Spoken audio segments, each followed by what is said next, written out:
The United States is expanding its military presence in Europe, sending a pair of B-2 stealth bombers to the Baltic region, and they will be taking part in the second major NATO exercise in the area in just the space of 2 months. To get more on this, I'm joined live by security analyst Michael Maloof. Good afternoon to you, Michael. It is just 2 months, as I just mentioned. NATO sending reinforcements to Eastern Europe. They include warships and fighter planes.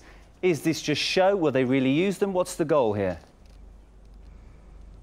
Well, I think it's a show of force. On the one hand, it's to engage in exercises, military exercises. It's to send a message more than to show armed might. And I think it's a prelude to the United States evolving a new policy approach toward Russia, working with the allies to extend perhaps a new defense line from Poland down to Azerbaijan.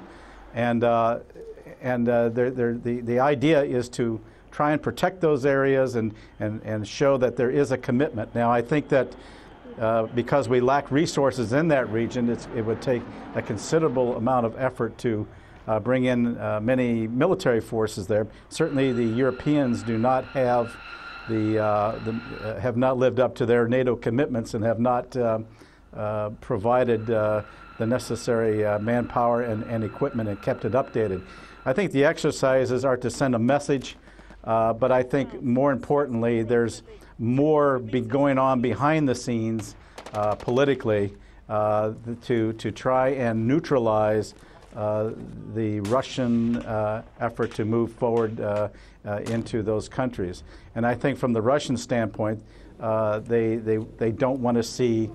They want to create a buffer. They don't want to see NATO encroaching any further. And I think that's why your Russian Foreign Minister Lavrov is going to Finland, to Moldova, and a number of other locations to try and shore up that the back end, if you will, to ensure that they don't join EU or some other Western multilateral group. Michael, I just wanted to ask you, because NATO is saying that exercises are, in their opinion, to counter what they perceive as Russian aggression over Ukraine, and yet there just hasn't been tangible evidence of that. In fact, the only thing we are seeing evidence of is shelling from the Ukrainian government on the pro-autonomy militants and sometimes innocent civilians. So why are we not getting any concern from the West about that violence? Well, the United States is trying to send a message.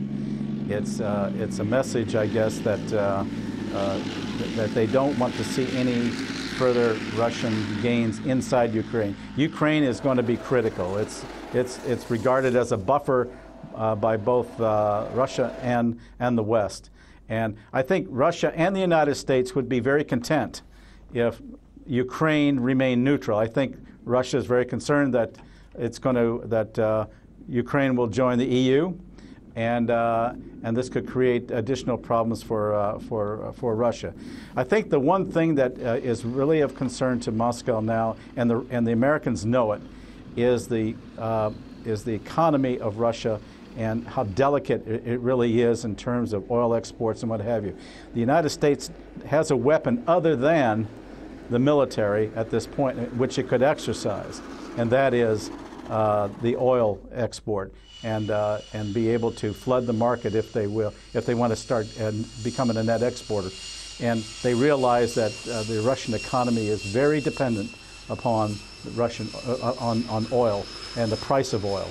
And so this is a hidden weapon, if you will, and the military is to display, is to underscore a NATO commitment. Now, on the other hand, it's going to be an incredible amount of effort if they really wanted to bolster forces to bring in, shore up those things, because the United States has actually tremendously cut back in manpower and equipment and resources over the years, and it would take a tremendous amount of effort to put that back, and at tremendous expense. And I think the United States really doesn't want to do that. And I think the message right now is that they're prepared to help the NATO allies, and I think with the hope that Mr. Putin will stop and hold off. I don't see him actually moving in any further than he's already there. Okay, so Michael, I'm afraid we're going to have to wrap things up here. Thanks so much, though, for joining us. It's been great to talk to you. Security analyst Michael Maloof. Thank you.